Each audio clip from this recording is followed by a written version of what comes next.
Nou Venus, soos ons uitgestuur het met die WhatsApp, lees ons saam vanoggend uit Filippense hoofstuk 4, die eerste 9 verse.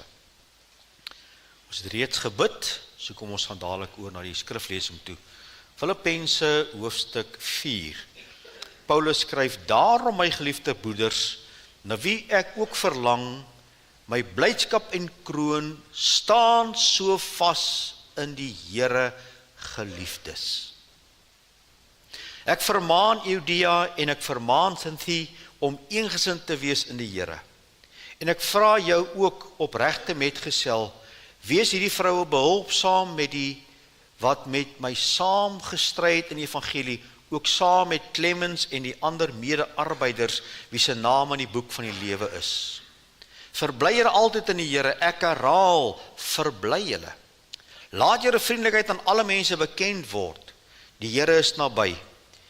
Wees oor niks besorg nie, maar laat julle begeertes en alles deur gebed en smeking met danksegging bekend word by God. En die vrede van God wat alle verstand te bowe gaan, sal julle harte en julle sinne bewaar in Christus Jesus. Verder, broeders, alles wat waar is, alles wat eerbaar is, alles wat regverdig is, alles wat rein is, alles wat lieflik is, alles wat loflik is, watter deeg of watter lof daar ook al mag wees, bedink dit. En wat julle geleer het en ontvang het en gehoor het en my gesien het, doen dit, en die God van vrede sal met julle wees. Net tot daar uit die kosbare woord van die Here. Nou vriende, soos ek die gewoonte het, probeer ek altyd vir u net die konteks gee van waaruit ons lees, dat ons nie sonder die konteks wegtrek en u verstaan nie waaroor dit gaan nie. Vriende, ons lees die brief van Filippense en ons weet hy is geskryf deur Paulus, en Paulus was op die stadium 'n gevangene in Rome. Hy sit nie in 'n luukse stoel nie, hy sit in 'n tronk en hy skryf hierdie brief vanuit sy eie winter. Wat hierdie briewe 'n besondere sterk aanmaning op ons maak as ons nou dink aan ons winters. Nou die gemeente van Filippi is gestig in sy tweede sendingreis. Jy kan daarvan lees in Handelinge 16, waar Paulus die gemeente gestig het. En die eerste gemeente wat hulle sê half in Europa gestig het. Dit was 'n baie merkwaardige gemeente met sy eie uitdagings.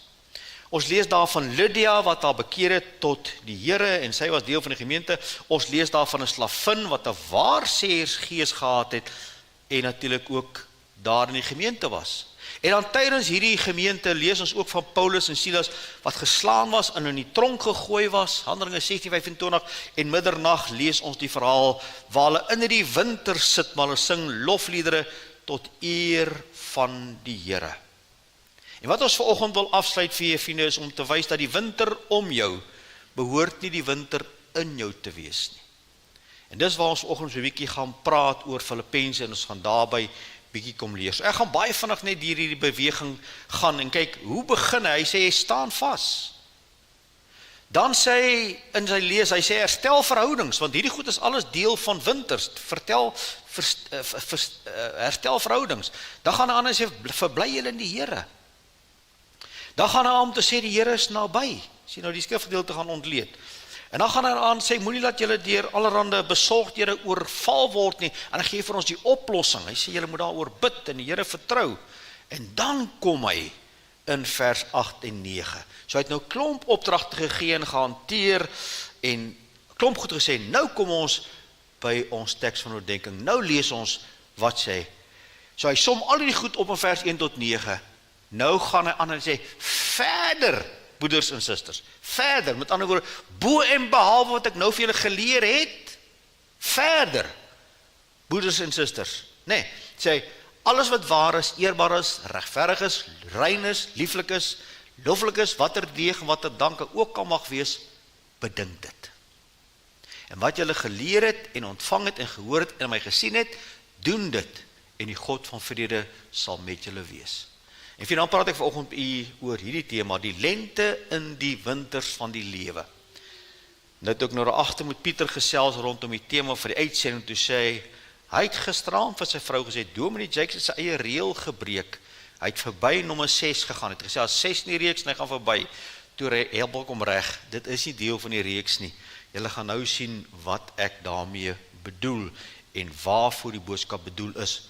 Maar ons kan so 'n bietjie inlei om te sê, ons het gepraat oor die winters, en ons gaan baie vinnig deur die 6 boodskappe hardloop. Ons het gepraat oor die reeks, die winters van die lewe, ons kyk na die winter van onreg met Josef, ons kyk na die winter van verlies by Rut, ons kyk na die winter van moedeloosheid by Elia, ons gekyk na die winter van twyfel by Johannes, ons gekyk na die winter van mislukking by Petrus, en toe het ons laasweek gekyk na die winter van onvervulde gebede by Paulus. Nou vriende, wat het ons nou vir 6 weke gehoor? Van winters op winters op winters. En dit het 'n geweldige reaksie gehad, baie wyd, het mense terugvoer gegee en gesê, dit was so op die tyd, so op die merk, dit hulle so kom bemoedig om te verstaan waar hulle ook is.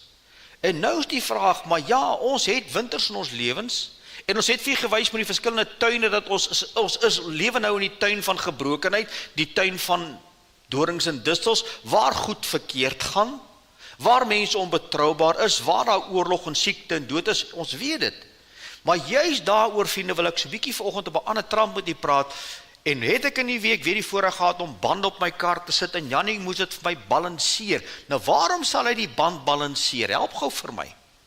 Omdat die band uit balans uit is. Dit is nie 'n volmaakte sirkel nie, daai band is nie volmaak een gewig nie, so hulle moet 'n, verskoning Engelse woord, 'n counterweight opsit. So as hy hierdie kant toe beweeg, gaan trek hierdie gewiggie om terug.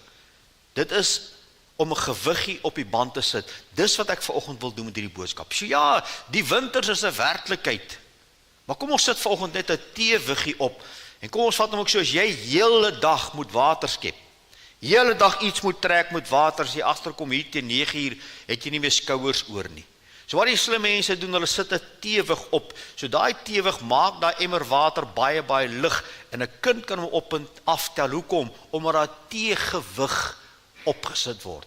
Wat ek vanoggend wil doen, vriende, ek wil 'n teegewig kom opsit op dit wat oor ons gepraat het. So ons kan heeltyd bewus wees van winters, en dit is winter in die wêreld, en ons beleef ons eie persoonlike winters van tyd tot tyd, maar ons moet nie heeltyd daarop fokus nie. Ons moet ook 'n teegewig hê wat ons deur hierdie winters kan vat en ons beter kan uitbring aan 'n kant as ons diskant in is.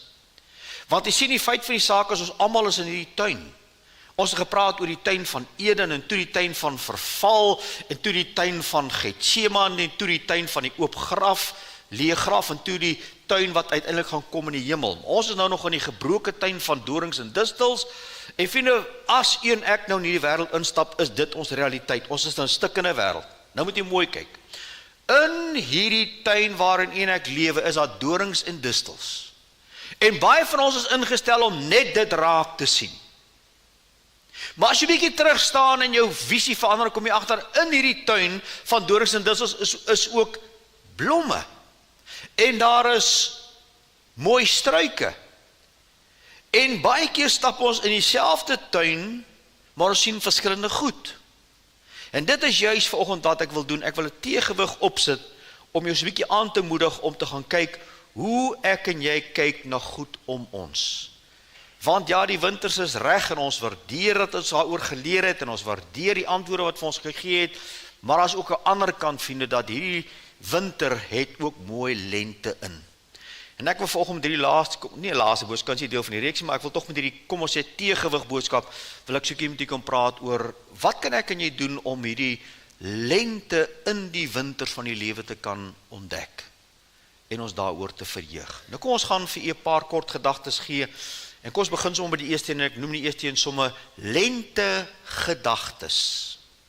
Met ander woorde, wanneer ons nou gaan praat oor die teewig om vir ons die balans te kom bring, om lente in die winter van die lewe te ontdek, begin dit alles hierbo. Dit begin hierbo in jou gedagtes, waar Paulus sê, verder broeders, alles wat waar is, eerbaar is, regverdig is, rein is, lieflik is, loflik is, bedink dit. En dis waar Paulus begin, vriende. Hoekom begin ons in die gedagtes? Nou kom ons gaan hom baie vinnig opsom, en ek gaan nie tyd hier spandeer nie vir u wat die PowerPoint skryf, dis nou volledig daarop, maar hy sê, julle moet bedink wat waar, met ander woorde, wanneer jy jou gemiddelde gedagtes vat, is dit wat ek dink waar? Is dit waar? Stem dit met God se waarheid ooreen? Is dit eerbaar? Met ander woorde, is hierdie gedagte van my eerbaar? Verdien dit respek? Is dit edel? Is dit regverdig? Is dit reg en billik wat ek dink? Is dit ooreenstemming met God se woord en God se wil? Is dit rein gedagtes? Is dit suiwer en heilig? Vry van sonde en onsedelikheid, onreine motiewe? Is die hart skoon? Dis die gedagtes. Lieflik, dit is mooi gedagtes. Dis aangename gedagtes. Dis liefdesgedagtes. Bring jy die gedagtes vir my vrees of bring dit vir my vrede? So hy sê, julle moet hierdie goed bedink. Dan gaan hy aan, hy sê dit moet loflik wees, met ander woorde, is dit loofbaar wat ek dink? Hy sê, dat moet deeg wees, dit moet voortreffelik wees, dit moet eienskappe wees wat God kan behaag, dit moet lofwaardige gedagtes wees, dit moet prysenswaardig wees, en dis die belangrike daarvan, hy sê, julle moet nou, kyk nou mooi te begin, hy sê, staan vas in die Here. En nou praat hy met mense wat verdeeldheid gehad het onder mekaar, die twee dames. Nou sê vir iemand, staan hulle by, en nou begin hy sê, verbly hulle in die Here, en dan loop hy nou aan en sê hy, bedink hierdie dinge. En nou kom hy uiteindelik en hy sê, vat al die dinge en bedink dit. Met ander woorde, moenie daaraan dink nie. Bedink beteken, ek konsentreer daarop. Dis nie 'n vlugtige gedagte nie, dis 'n doelbewuste aanhoudende oorweging totdat jy jou denke begin vorm. Dit word die normale rigting van jou denke. En dis wat ek hierdie boodskap vandag wil bereik, so vir jou te wys, in die winter kan 'n lente wees, afhangende wat tussen die ore gebeur, hier in my gedagtewêreld, en dis wat hy doen. En hy sê, en as julle dit bedink, kyk nou mooi, as julle dit bly bedink, as julle gedagtes dit begin word, as julle in lyn begin kom met julle gedagtes, as julle is soos wat ek is, want Paulus sê, dis waar hy is, sy gedagtes is daar, kyk na sy belofte, vers 9, en wat julle geleer en ontvang het en gehoor het in my gesien het, doen dit, en die God van vrede sal met julle wees. Waar skryf hy die brief uit, kan julle onthou, vanuit help my, die tronk. Nou kom hy sê, in die tronk is my gedagtes, hierdie goed wat ek nou gesê het, en daarom ervaar ek die vrede van God. En u en ek in ons winter, in die winter van die lewe, kan ook dieselfde doen, deur net te verander hoe ons dink, of waaroor ons dink. En dis waaroor ek vandag met u wil praat. Vind jou gedagtes is deel van jou oorlogsvoering. Ek ook vat jou gou na die woord, 2 Korintiërs 10 vers 3 sê, want hoewel ons in die vlees wandel, voer ons nie stryd volgens die vlees nie. Met ander woorde, ek en jy het 'n geestelike stryd op aarde, ek en jy het 'n geestelike stryd wat ons elke dag loop, dis 'n gestryd tussen vlees en tussen gees, en hy sê, hierdie wapens van ons stryd is nie vleeslik nie, met ander woorde is nie iets wat jy en ek kan doen nie, maar kragtig deur God om vestings neer te werp. Nou, wat is die vestings? Wat is dit wat hy wil neerwerp? Hoe gaan hy dit doen? Kyk nou hoe prakties is hy in vers 5. Terwyl ons planne verbreek en elke skans wat opgewerp word teen die kennis van God en elke gedagte gevangen neem. Met ander woorde, vriende, jy is aangestel as die een wat jou gedagte se filter moet wees. Jy moet bepaal wat kom in en wat bly buite. Jy sien, verkeerde gedagtes kom na ons kant toe. Nou die ou mense het altyd gesê, ons kan nie help as 'n kraai oor jou kop vlieg nie. Maar as 'n kraai in jou kop nes maak, op jou kop nes maak, is you are to blame. So wat ons mekaar sê, ja, gedagtes van negativiteit kom, gedagtes wat nie van God is nie kom, maar ons moet daaroor beheer neem, deur die krag van die gees van God. Dis deel van ons geestelike oorlogvoering, is om die gedagtes te onderwerp aan gehoorsaamheid aan Christus. Baie prakties, ek dink iets leliks.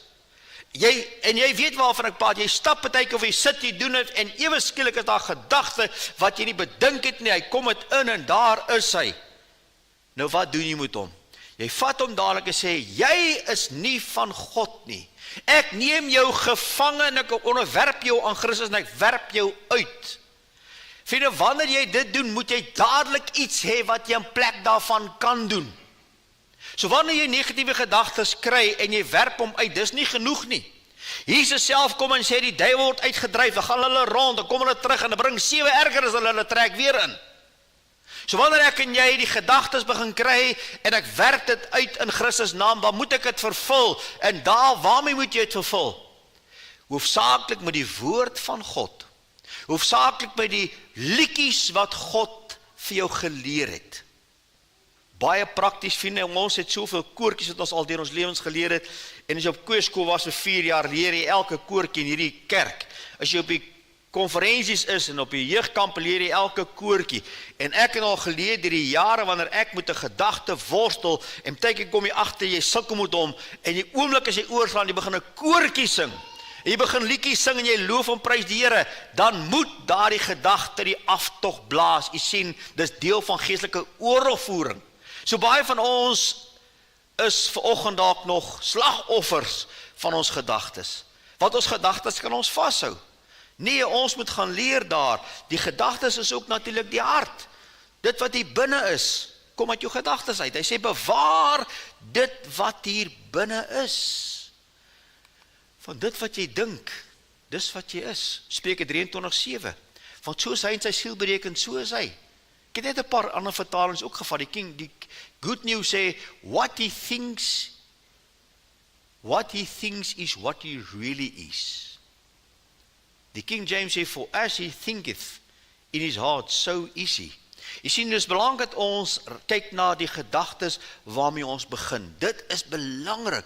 En hierdie gedagtes, sê die woord, moet ons so kom hernieuw, so kom vervul, dat ek en jy moet deurbeweeg na metamorfose toe. Daar is die Griekse woordjie. En vriende, dit is eenvoudig, word in hierdie wêreld gelykvormig nie, maar word verander deur die vernuwing van julle denke, sê die 83 vertaling wat ek hier aanhaal. Maar die ou vertaling sê jou gemoed, en hulle sê presies dieselfde. Hulle sê bietjie meer as dit. Hulle beteken jy moet jou hele manier van dink, jou hele aanslag van dink, jou hele bedoeling van dink moet verander word. En dis met ander woorde 'n metamorfose. Met ander woorde, jy gaan nie vandag nou besluit ek gaan nou Bybels dink nie. Nee, jy gaan 'n besluit moet neem saam die Here en jy gaan hierdie ding moet werk en stadig goed begin bedink en stadig maar seker gaan jy groei. Dit is wat dit beteken as hy praat van jy moet verander word, is dit die woordjie wat ons afgelei het van daai Griekse woord metamorfose. Met ander is nie oombliklik nie. Die Here vat jou deur as kind en hy leer vir jou stukkie vir stukkie. Baie meer as net gedagtes. Dis jou denkvermoë. Dis jou hele manier van dink moet verander. Dis wat Paulus sê. En hy sê, en as julle dit doen, dan sal die vrede van die Here met julle wees. Sien jy, hoe kan jy lente hê in jou winter, saam met die Here? Maar vind jy en ek lewe in 'n wêreld wat fokus op slegte nuus. Slegte nuus verkoop. Wanneer daar 'n lelike gebeurtenis is, dit vind altyd sy weg uit iewers na die verslaggewende wêreld toe. En hulle ruk op en dit word aan die nuus opgehang. Hulle blaas slegte nuus op. Dis moord, dis oorlog, dis korrupsie, dis misdaad, dis die ekonomie, dit is verkrachting, dit is en is asof ons net daarmee gebombardeer word. Vriende, kom ons vra onsself die vraag, het u al ooit die nuus aangesit en gesê vanaand gaan ons vir 30 minute net vir jou goeie nuus deel? Nee. Good news don't sell. Bad news sell. En daarom fokus die wêreld en uiteindelik die Satan, die vyand van die kind van God, daarop om jou en my so negatief moontlik te kan maak, want as ons dit begin bedink, dag en nag, word ons nader aan net so donker soos die nuus. Daarom sê Paulus, bedink hierdie dinge. Bedink hierdie goddelike dinge, begin hierdie dinge deurdink, laat dit jou deurspoel, soos 'n klippie daar in die rivier. Die kind vat die klip van die berg af en hy gooi hom in die rivier. Hy val daarin, hy het 'n klomp hoeke en hy is 'n groot klip, maar soos die jare verbygaan, word daai klip al ronder gemaak. En vriende, wanneer ek en jy daai klip is, dan sê ons, Here, ek is in die rivier van u liefde. Ek is in die rivier van die genade. Here, kom haal hierdie hoeke af. Moenie dat ek heeldag net slegte nie sien nie, want uiteindelik, vriende, is ek en jy of soos 'n by of soos 'n vlieg. Jy sien, jy kan in die veld ingaan, as jy in die bos ingaan en jy's 'n vlieg, wat maak jy? Jy soek dadelik die eerste vullishoop. Die eerste plek waar goed vrot, vlieg die vlieg heen. Nou kom die by agterna dieselfde veld, met dieselfde gemors in, en wat maak die by? Hy gaan soek 'n blom. So vriende, ons moet seker maak waar ons is in die lewe. Want baie mense se lewe is soos die van 'n vlieg. Hulle gaan sit net op die moeilikheid. Hulle gaan soek net die moeilikheid. Nee, kom ons wees soos 'n blom. Ons gaan kyk, wat is daar anders? Kom ons begin anders dink daaroor. Want die woord sê tog, want soos hy in sy siel bereken, so is hy. So die hart word verander deur die denken. Daarom begin Paulus daarby om te sê, wanneer jy wil lente beleef in die winter van die lewe, in die tuin van dorings en distels, begin hierbo wat jy bedink. Ander plek sê, bedink wat daar bo is. Maar kom ons gaan aan. Ek bring by 'n tweede ene. Kyk na die lente in die winter. Ons sê daar moet ook 'n lente perspektief wees. Met ander woorde, 'n ander manier van uitkyk op die lewe. Matteus 6 vers 22-23, die lamp van die liggaam is die oog. As die oog dan reg is, sal jou hele liggaam verlig wees. Maar as jou oog verkeerd is, sal jou hele liggaam donker wees. As dan die lig in jou donkerheid is, hoe groot is die donkerheid nie? Kom ons sê vir wat dit hier beteken. Vriende, 'n blinde mens wat nie kan sien nie, kan 'n beter lewensperspektief hê as iemand wat kan sien. Verstaan jy wat ek probeer sê by lente perspektief? Dis nie wat ek sien nie, dis hoe ek die wêreld sien. En dit is 'n redelike groot verskil. Nou kyk na wat Jesus hier doen. Hy begin nie buite wat gebeur nie. Hy kom na hier binne. Hy sê alles begin hier binne. Hy leer dit in Matteus 12 vers 34 ook. Dit wat hier binne is gaan uitkom. Hier begin hy weer, want hierdie is 'n perspektief hier binne. Hy begin hier binne. Hy sê as dit hier binne reg is, sal dit gebeur. So kom ons gee net visie op so mooi. Perspektief beteken eenvoudig die manier waarop jy na iets kyk en dit verstaan. Dit gaan nie net oor wat jy sien nie, maar hoe jy dit sien. 2 manne sit in die gevangenis. Elke dag, elke nag sit hulle voor daai vensters en staar na buite. Kry jy hulle in die teekamer of die eetplek, dan praat die een net oor die modder daar buite. Die ander een praat van die sterre wat hy sien. Sien jy die perspektiefverskil? Een se gedagtes wil ek sê is donker, en as ek praat hy oor die modder. Die ander se perspektief is anders ingestel, sy lens is anders ingestel, en hy praat oor die sterre. Vriende, ek en jy maak 'n keuse van hoe ons na dinge kyk. Kyk ons na dinge so en dan na God, of kyk ons na God en dan na dinge?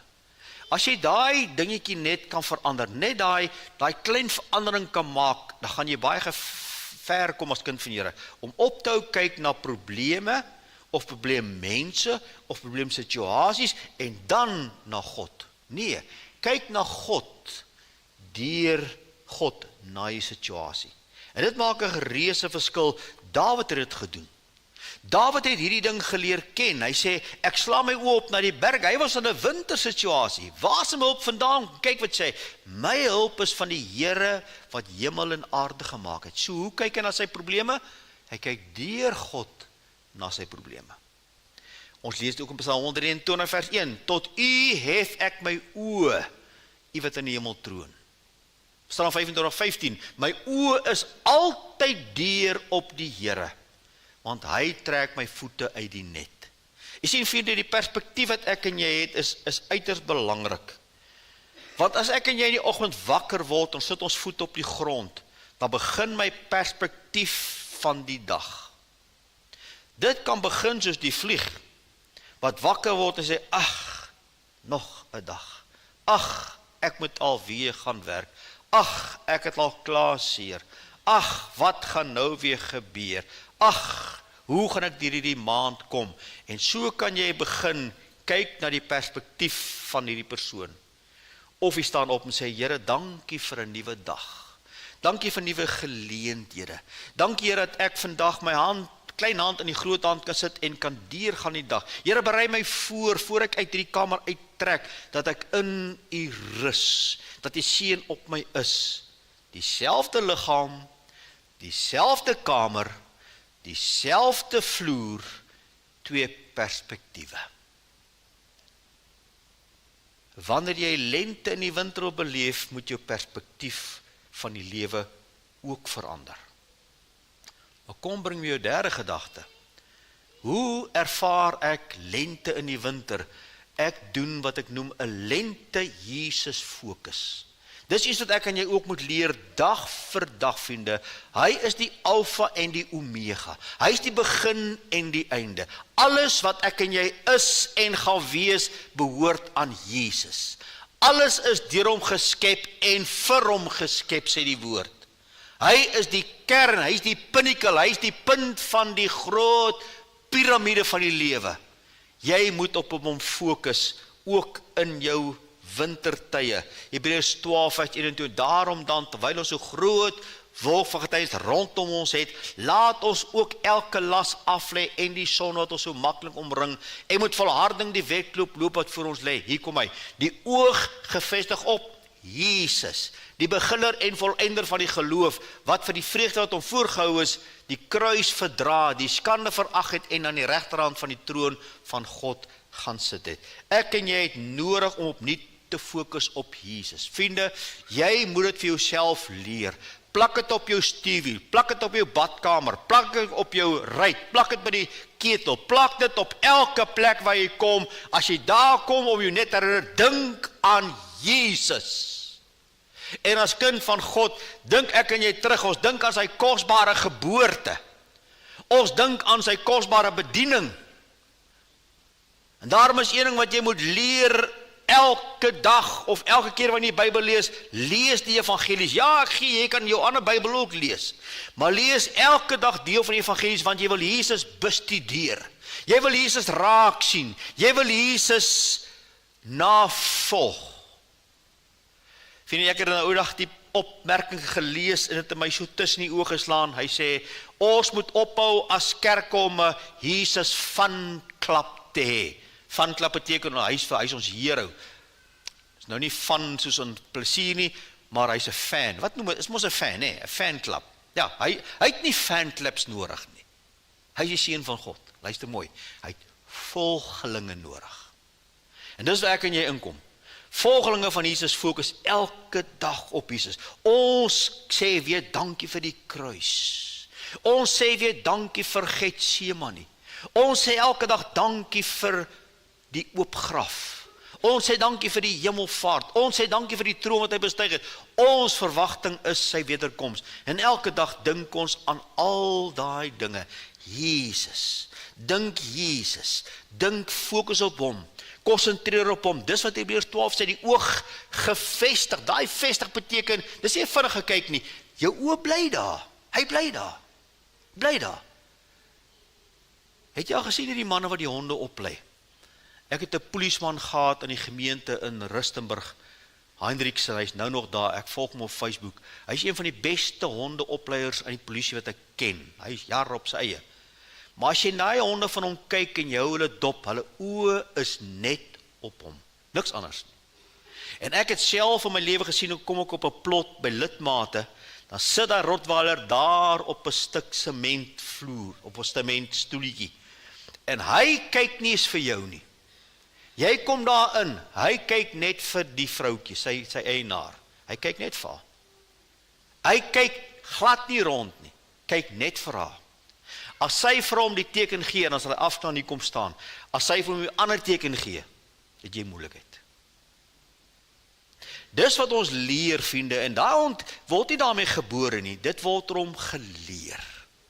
Ons moet leer om op Jesus te fokus. Daarom sê ek, herinner jouself, plak hom op jou stuurwiel as jy in die kar klim, maar herinner hom, plak hom in jou laptop, plak hom agter op jou foon, maar dink aan hom met groot dankbaarheid.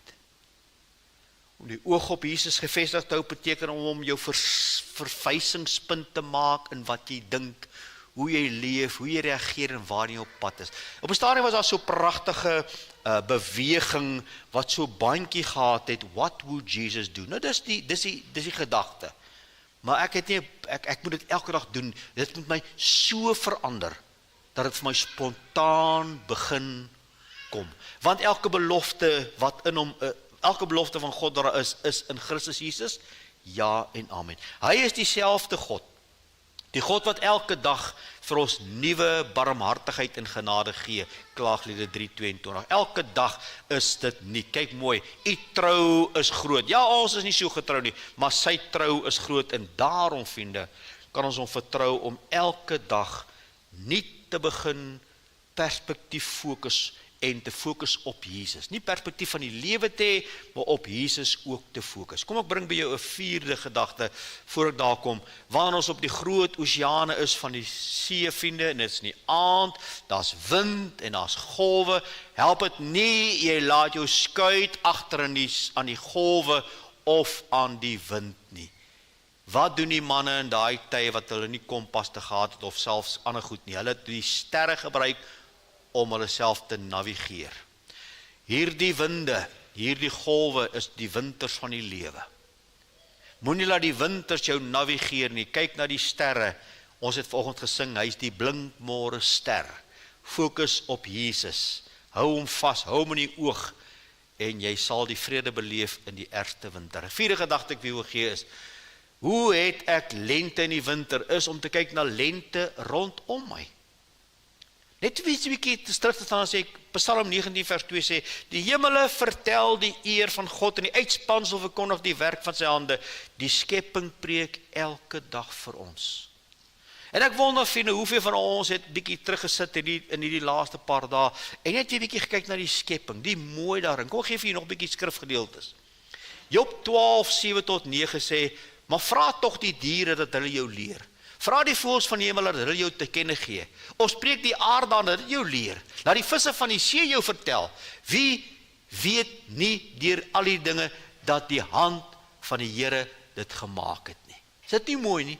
Gaan vra vir die visse, gaan vra vir die see, gaan vra vir die diere, wie het hulle gemaak? Hulle weet wie het hulle gemaak.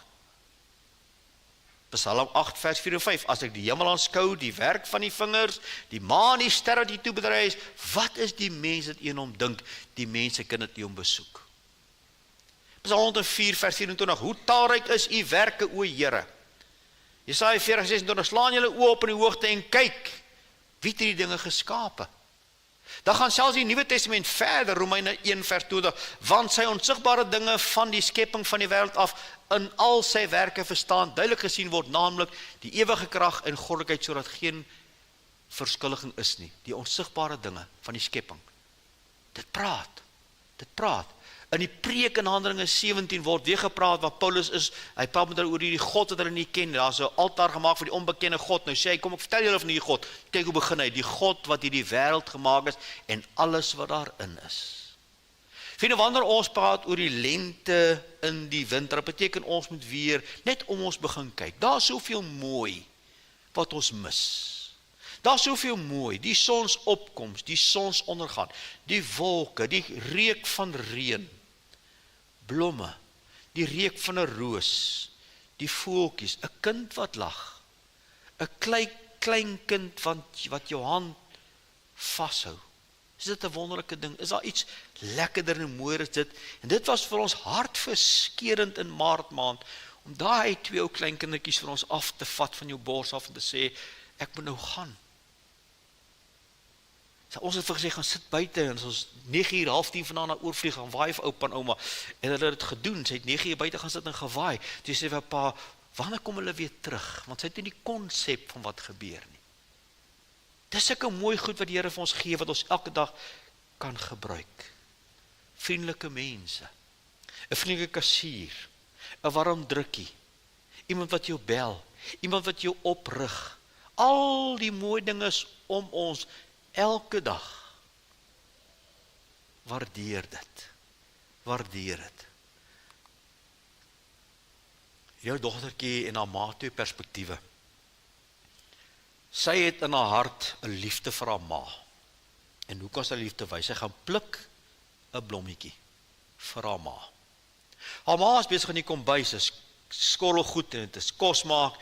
So, blommetjies is nie regtig nou op haar hoog op haar prioriteitslys nie. So sy ontvang die blommetjies met blydskap. Maar kom ek vra vir jou, in wie se oog was daai die grootste geskenk? Wie se oog was dit die skat? Die dogtertjie se. Ek en jy moet weer kyk na al die mooi wat die Here vir ons gee. Alles wat vir jou geleen is. Meeste van ons kom uit 'n huis uit waar ons geslaap het. Ons is gesond genoeg om hier te wees. Ons moet 'n kar gery tot hier. Ons is in 'n gemeente. Ons het 'n gebou. Ons het 'n Bybel. Ons het 'n warm stort gevat. Ons het kos om te eet. Ons het soveel klein dinge waaroor ons die Here kan dankbaar wees. Ons troeteldiere. 'n vriendelike gesig. Ag vriende, ek kan aangaan. Maak dit jou oë oop rondom jou en kyk verby al dit wat nie mooi is nie. Begin die mooi weer raak sien. So nou en dan gebeur daar so 'n wonderwerk, dan sal die mediahuise bietjie oopmaak vir goeie nuus. En as hulle dit meer doen, sal ons baie meer gestig word. Maar as mense inbel, en ek kan dit onthou, hoe mense 'n beursie vergeet in 'n plek, in 'n winkel, en hoe daar baie mense van al die volk en tale was, en hoe sy weet, ja, goed is weg, en hoe sy later 'n oproep kry om te sê, Jonas, wat so by daai plek werk, het opgetel, het gebel, en sy kan dit gaan haal. Daar's soveel stories, en ons hoor dit nie, hoekom nie? Goeie nuus verkoop nie. Maar vriende, maak jou oë oop en kyk om jou. Daar's baie mooi in hierdie lewe, ten spyte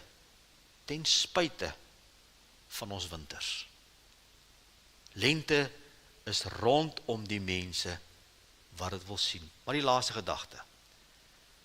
Hoe kan ons lente sien in ons winters? Hoe kan ons lente wees in ons winters? Deur 'n lente lewe te kies. Dis nou my boodskap na buite. So nou sien baie van die goed was nou innerlik. My hart, my gedagtes, my perspektief. Maar nou wil ek dit vat na buite toe. Dis wat Paulus hier sê. Paulus het begin deur te sê, staan vas. Sorteer julle moeilikheid mekaar uit. En dan sê hy vers 5, laat julle vriendelikheid aan alle mense bekend word, die Here is naby. So wat wil die Here vir ons leer? Vriende, die winters is almal se deel. En ek het laasweek vir gesê, hanteer mekaar met groot versigtigheid. Want elkeen van ons wat hier sit, gaan deur 'n winter. Elkeen van ons wat hier sit, het ons, vir kom hy Engels, ons issues. Ons het ons uitdagings. Ons het ons teleurstellings. En ons het regtig nie nodig dat kinders van God mekaar nog swak hanteer. Ons is almal seer. Ons het almal 'n stryd, ons moet almal oorleef, ons het almal bekommernisse. Kom ons hanteer mekaar soos 'n lente bries. Hier is een tannie in die gemeente. Sy is bitter min hier in die diens, vir verskeie redes. Maar elke Saterdag aand kry ek 'n boodskapie van haar, elke Saterdag aand, wat sy vir my bid, en vir die boodskap bid, en dan sluit sy altyd dit af met die woorde, Dominee, ek is lief vir jou. Ek het nou die aand gereply en sê, Tannie, ek wil net vir jou sê, jy is 'n lig in 'n donker wêreld. Jy is 'n aangename geur in 'n nie welriekende wêreld. En jy is 'n vars briesie van die Here. Sy is die lente in my lewe. Jesus gaan verder in Matteus 5 vers 14, julle is die lig van die wêreld.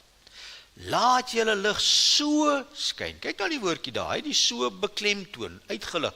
Laat julle lig so skyn voor die mense, dat julle goeie werke kan sien en die Vader kan verheerlik.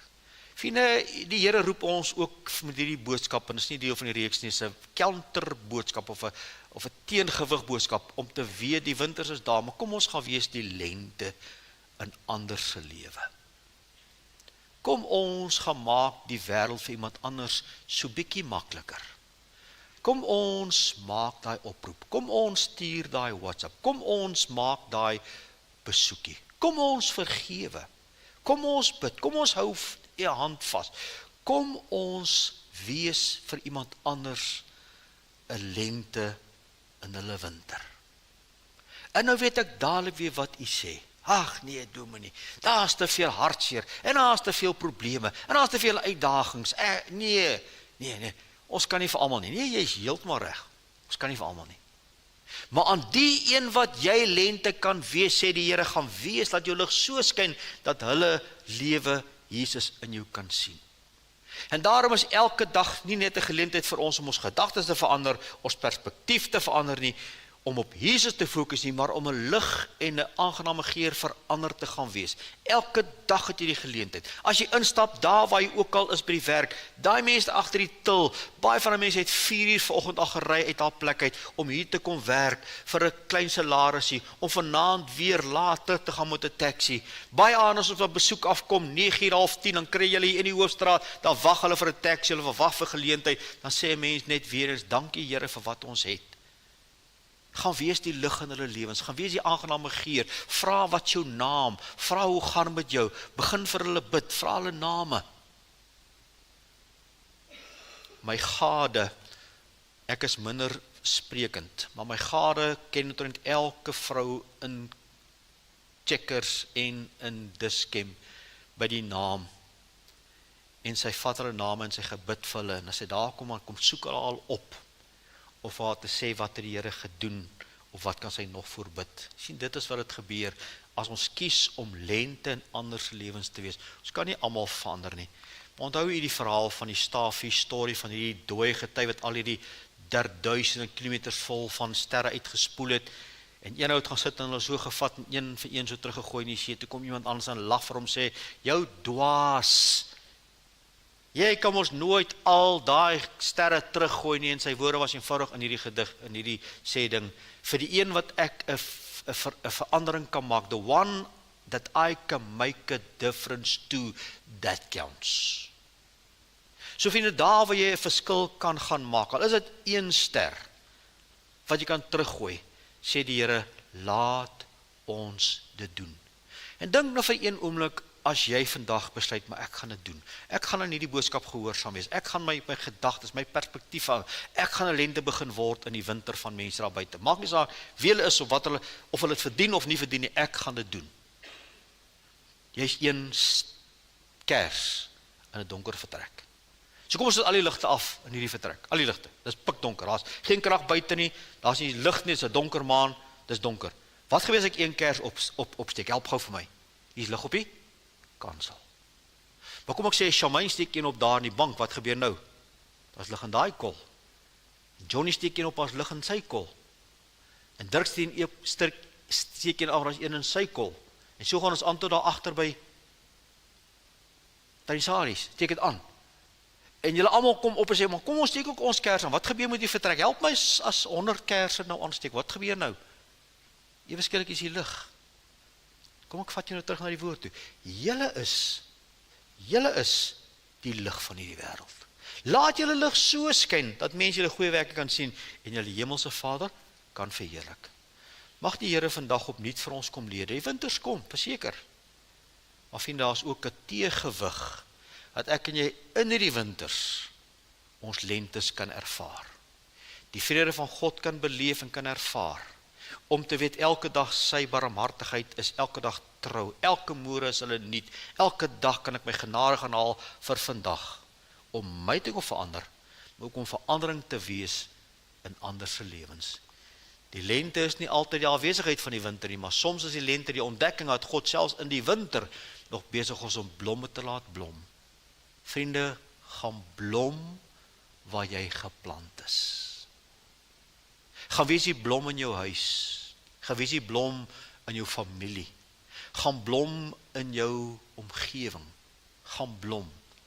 Jy is die blom in die winter. Die lente in die winters. Ons begin by lente gedagtes, lente perspektiewe, dan 'n baie spesifieke lente fokus op Christus Jesus, dan 'n lente rondom ons, begin dankie sê vir goed om ons, en dan gaan wees ek die lente. En so vriende, kom maar lente in die winters, vir jou, maar ook vir die volgende ou. Mag die Here vir ons in staat stel. Amen. Here, baie dankie dat ons vandag hierdie boodskap kon bring as 'n teëgewig om die hele boodskappe in 'n perspektief te bring en om te verstaan, Here, ons is geroep te midde van 'n krom en 'n verdraaide geslag om soos ligte te skyn. Ons is geroep in 'n verrottende wêreld om 'n aangename geur vir Christus te wees. O Here, laat ons vandag opnuut verstaan, dat ons gedagtes sal orden, dat ons perspektiewe sal orden, dat ons Christus Jesus ons primêre fokuspunt sal maak, dat ons nie sal blind wees vir die mooi rondom ons nie. En Here, dat ons kies om elke dag 'n verskil te gaan maak, en so saamwerk U met ons, om 'n lente in die winter te wees. Doen dit vir ons elkeen, Here. Ons vra dit in Jesus se naam. Amen.